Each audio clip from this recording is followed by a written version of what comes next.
Estuvimos nosotros hablando de la expansión árabe desde sus inicios. Recuerden que observamos un video que enunciaba que principalmente cuando Mahoma muere comienza a darse una serie de conflictos. ¿Cuáles eran esos problemas cuando Mahoma muere? ¿Cuál era el problema central? Acuérdense. ¿Sí? Empezaba la división de la religión. Perdón, Alison. Que con la muerte de Mahoma se empezó la división de la religión en el Islam. A ver. Y que no sabían quién iba a ser el sucesor. Ya, el principal problema es que no sabemos quién es el sucesor. ¿Quién va a dirigir? Y acuérdense que había la división chiitas-sunitas. Dentro de estas consideraciones, para la expansión propia árabe durante el siglo 7 y 8 después de Cristo, existen dos elementos que nosotros podemos considerar. Uno es la guerra y el otro, ¿cuál creen que es? Otro elemento que permitió que se expanda el Islam. La predicación. Ya, y principalmente se predicaba en los lugares donde ellos comerciaban. Por lo tanto, el comercio es uno de los elementos fundamentales para que se expanda. Acuérdense que vimos en un video. ¿Qué decía en el video? Decía claramente que los elementos fundamentales de la península ibérica y sobre todo de los musulmanes es el comercio, de ahí los bazares y todas estas conformaciones que se vinieron dando posteriormente. Tuvieron una influencia directa en diferentes ámbitos. ¿Qué elementos de la cultura árabe existen hasta nuestros días? Acuérdense que hicimos un trabajo que decía cuáles son los elementos que el Islam ha ido aportando a la humanidad. ¿Qué elementos podemos decir que se encuentran hasta la actualidad? Eso de dar la limosna y eso. Los números. Más allá, la matemática, exacto, la matemática, los números. ¿Qué más? Otro elemento. Que también era una religión. Perdón. El estilo arabesco. ¿El qué, perdón, Chile? El estilo arabesco. ¿A qué se refiere con eso? Con el estilo árabe. O sea, las figuras geométricas. Ya, es decir, influyeron directamente en los ámbitos de matemática, geometría. ¿Qué más? Dicen, disculpa, ¿Sí? ¿qué dice debajo de guerra? Comercio. Gracias. Ok. ¿Qué más? ¿Qué otra cosa influye hasta la actualidad que podemos mantener, así como la matemática? ¿Sí? La medicina. La medicina, hay una gran influencia en cuestiones, sobre todo si nos damos cuenta de matemática y ciencia, que se mantienen hasta la actualidad. Por eso es importante comprender la expansión árabe. ¿Cuándo se da? Cuando Mahoma muere. Mahoma muere y comienza a darse el problema. ¿Quién va a suceder? Entre los años 632 hasta lo que es el 661 se va a generar este problema. Para lo cual, las personas más cercanas a Mahoma van a generar un califato, que se llama el califato perfecto. ¿Qué era un califato? ¿Qué era un califa? Era un seguidor de No, Mahoma. Era un Algo habitante. como un gobernador. algo así como un gobernador, una especie de gobernador. Califa significa directamente sucesor de Mahoma, el que representa a Mahoma. Esto no olvidarse. Pongámoslo por acá antes de continuar con el califato perfecto. Califa es aquel que representa, que sucede a Mahoma. Son los sucesores directos. Sí, es una especie de gobernador, sí, pero en el sentido de que el momento que Mahoma muere, hay que elegir quiénes van a ir gobernando. y esos serán los califas.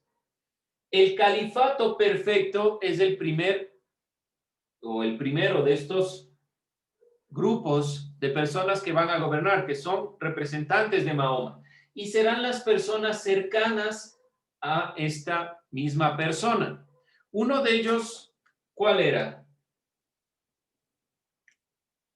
¿Cuál creen que es el primer califa, el más cercano a Mahoma? Su primo y yerno. Ali. Ali. Ali es el primer califa de este califato perfecto. ¿Por qué se llama califato perfecto?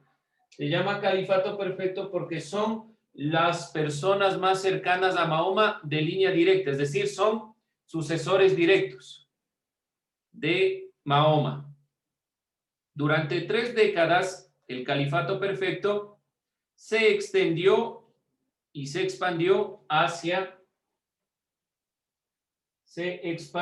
este califato perfecto hacia los territorios de Persia, hacia los territorios de Egipto,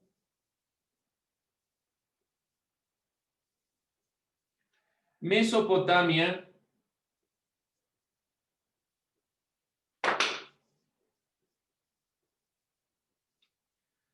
hacia Palestina y Siria. Es decir, que el califato perfecto fue extendiendo la religión hacia estos territorios cercanos a la península arábica. No se olviden que uno de los errores comunes cuando hablamos de árabes es que lo relacionamos directamente con el Islam. No todos los árabes son musulmanes, pero sí han influido directamente dentro de estas épocas en la conformación de un territorio amplio ligado a la religión. Estas consideraciones hay que tomar en cuenta para posteriormente mirar la influencia árabe en la península ibérica, que es la consideración que ustedes debían tener para observar el video. Entonces íbamos a complementar esta perspectiva. Ahora, posteriormente, entonces, recapitulando, la expansión árabe se da por 2 elementos, la guerra y el comercio. Comienza desde Mahoma, el regreso de Mahoma a la Meca. Mahoma muere, las personas cercanas deciden quién va a sucederle, que son los representantes, que son los califas, y le suceden las personas más cercanas, el califato perfecto, donde Ali es su representante. Conquistan Persia, Egipto, Mesopotamia, Palestina y Siria. Posteriormente se va a dar el paso que es propiamente quienes van a influir en la península ibérica. El momento que Ali muere,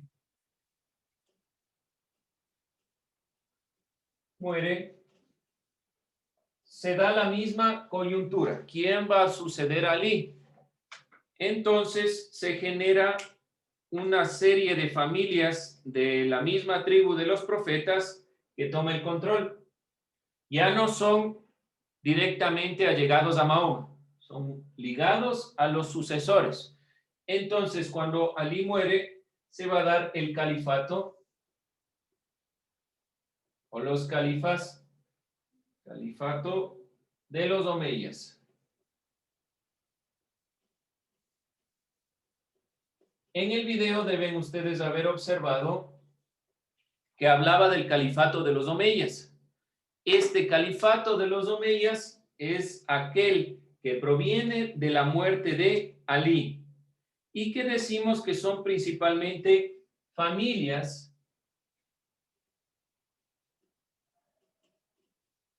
que devienen de todo este proceso.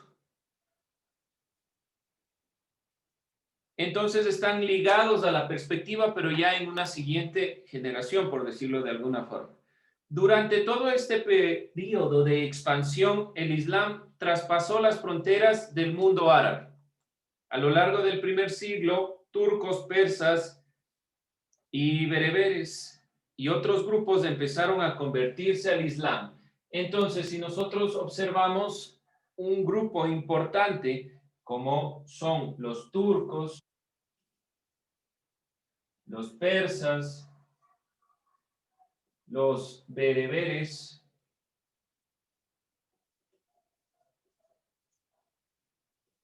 fueron convirtiéndose hacia el Islam.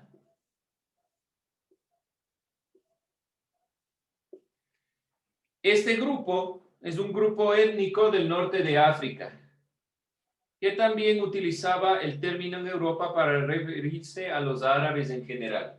Es decir, es un grupo que fue cambiándose hacia la perspectiva del Islam. Es preciso decir que a partir del siglo X los turcos tomaron la posta en la expansión territorial de la religión a lo largo de Asia. Se expande a través de la península ibérica y va introduciéndose en Asia hasta llegar aproximadamente a la India, y se ha venido desarrollando este proceso a través del califato de los omeyas.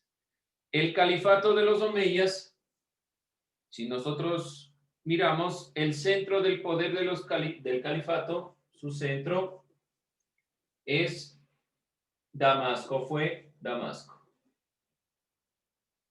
La expansión árabe es grande en esta consideración, por lo tanto hay que tomar en cuenta que la expansión se vino dando durante todos estos siglos y sobre todo no solo en la península arábica, es decir, no solo en Arabia, no solo en Siria, no solo en estos territorios cercanos, sino que llegó a Asia, al norte de África, hasta la península ibérica y en Asia hasta la India. Se fue expandiendo las fronteras hacia estos territorios y la expansión territorial del Islam fue teniendo ciertos inconvenientes, ciertos problemas. ¿Qué podemos nosotros obtener y sacar de lo que pudimos ver del video? ¿Qué se acuerdan los que observaron así rápidamente sobre estos elementos? ¿Qué recuerdan que podamos nosotros puntualizar sobre esta expansión?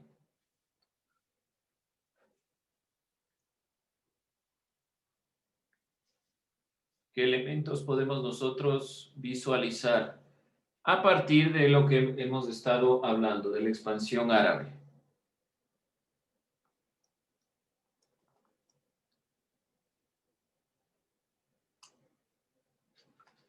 Bueno, vayan entonces puntualizando y vamos a entrar a la influencia árabe en la península ibérica.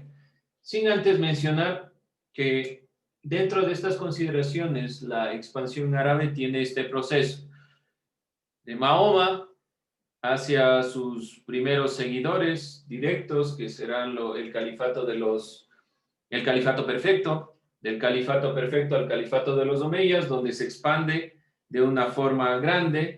Si nosotros vemos el caso de la India, la expansión hacia la India fue principalmente de carácter comercial. Otras expansiones fueron de carácter bélico, es decir, por medio de la guerra, y hubieron siempre enfrentamientos dentro de las perspectivas, donde el motor principal de la expansión árabe siempre va a ser la religión. ¿Preguntas, dudas, inquietudes? Vamos entonces a terminar esta consideración tomando en cuenta el siguiente tema: la influencia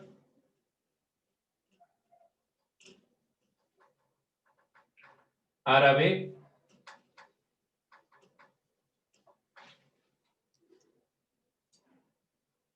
en la península ibérica.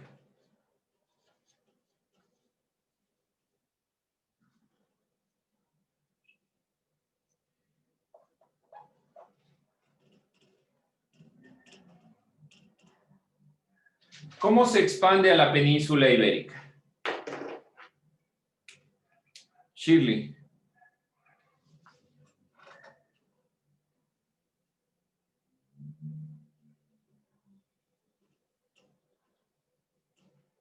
¿Cómo se expande? ¿Cuál era el centro principal? ¿O cuál era el punto principal para la expansión?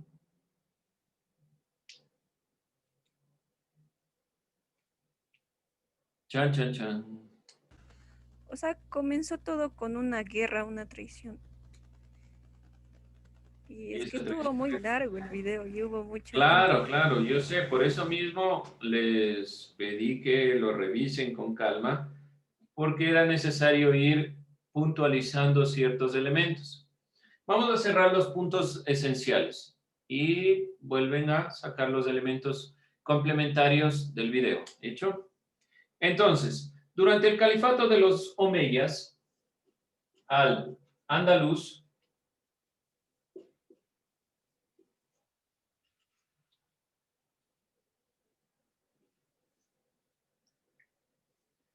el cual ocupó parte del territorio de lo que es ahora España, es decir, esta península ibérica, antiguo territorio visigodo, se manejó como una especie de valiato.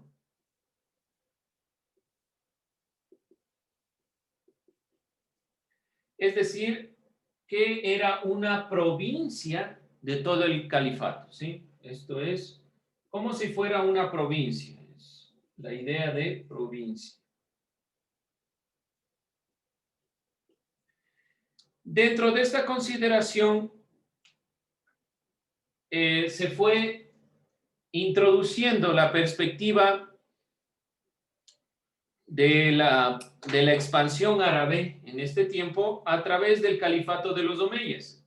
Y aquí se viene justamente este elemento que se planteó anteriormente. Comienza a tener un declive el califato de los omeyas, principalmente porque no podían abarcar todo el territorio y había muchas disputas para mantener el control de ciertos lugares. Con la caída de los omeyas, como les digo, el territorio es extenso, si vamos desde la península ibérica en Europa, es decir, desde España, todo el territorio hasta Asia, comienza a darse una caída eventual del califato de los omeyas y se va generando una nueva dinastía. El territorio se convirtió en el Emirato de Córdoba. Al principio entonces era un valiato, es decir, una provincia de este califato. Cuando cae el califato de los omeyas, viene una dinastía. ¿Alguien término dinastía qué significa? ¿Qué es una dinastía? Generación. ¿Perdón? Generación. Tiene que ver con generación, sí, que viene de generación en generación. ¿Qué más es una dinastía? ¿Qué más es una dinastía? Búsquenlo. ¿Qué es una dinastía? Tiene que ver... Serie de reyes o soberano. ¿Perdón? Como serie de monarcas que pertenecen a una sola familia. En un Ya, determinado- entonces, hay una cabeza y de esa cabeza sus hijos y sus sucesores van gobernando. Esta dinastía Abasí fue tomando el territorio y fue convirtiéndose en un estado independiente. Aunque de cierta forma respetuoso al califato, ya no el de los omeyas cuando va cayendo, pero esta dinastía de cierta forma respetaba al califa. Pero, ¿qué es importante tomar en cuenta aquí? Que el momento que se convierte en Emirato de Córdoba, se va haciendo independiente. Se va generando como un emirato. Pasa de ser provincia a ser emirato. El Emirato de Córdoba. Dentro de esta perspectiva, la primera mitad del siglo X se fue generando en esta disputa constante para mantener el control, porque se da el paso a los califatos al califato de los omeyas, donde al-Andalus toma el control de esta parte de lo que es ahora el territorio español, lo convierte en un valiato, es decir, en una especie de provincia. Posteriormente cae el califato de los omeyas sube la dinastía Abbasí a tomar el control, lo nombra como un emirato independiente que estaba de cierta forma ligado al califa y comienza a darse una disputa constante para poder invadir este emirato. El problema principal hasta la caída y la salida de los árabes era estratégicamente el territorio. Y como anteriormente era el territorio visigodo, había que mantener o regresar a la consideración de lo que sucedía anteriormente. Y los cristianos del norte de África y demás elementos van a querer mantener el control sobre este emirato. En este contexto que se manifiesta aquí, además de las necesidades políticas que buscaban un manejo más autónomo del territorio, Córdoba pasó a ser el centro de un nuevo califato. No obstante, debido a los conflictos internos y la pugna por el gobierno del califato, Al-Ándalus se fragmentó en una serie de fracciones. ¿Cuál es el problema entonces? Después de la expansión árabe, que se va generando a través de la religión principalmente, comienza a haber una serie de guerras por mantener el territorio. Ese es el punto principal. Entra Al-Ándalus, pasa todo este contexto y no logra mantener el territorio. Por lo tanto, tiene que fragmentarlo. Aprovechando esa oportunidad, los reyes cristianos iniciaron la reconquista del antiguo territorio visigodo. Ese es el contexto general de lo que ustedes pueden ir puntualizando en el video. Entonces, ¿cuál es el contexto de lo que ustedes deben visualizar? Primeramente, el califato de los omeyas, que es aquel sucesor del califato perfecto, cuando muere Alí, el momento que era califa Al-Ándalus, toma el control de la península ibérica, lo nombra provincia, en una aparente caída de este califato de los omeyas. Por guerras internas, una dinastía toma el control y lo nombra territorio independiente, pero seguía respetando el criterio de Al-Ándalus. Dentro de esta consideración comienzan a darse las guerras. Al-Ándalus decide fragmentar el territorio para que tengan su propio criterio. Esa fragmentación hace que los cristianos puedan retomar el territorio. Gracias a esta perspectiva, cuando Al-Ándalus divide el territorio, lo divide en lo que se llama taifas, que son principalmente fragmentaciones. Se refiere a las diferentes divisiones, fracción o facción en este caso, de lo que es el territorio. Es decir, lo dividieron en partes. Esa división de partes permite que los cristianos vuelvan a retomar esta perspectiva. Preguntas, dudas, inquietudes. Este es el contexto. Con eso cerramos esta parte de la influencia sin antes que ustedes puedan revisar el video y puedan completar los elementos que falten. Y con eso iniciaremos para cerrar la siguiente clase.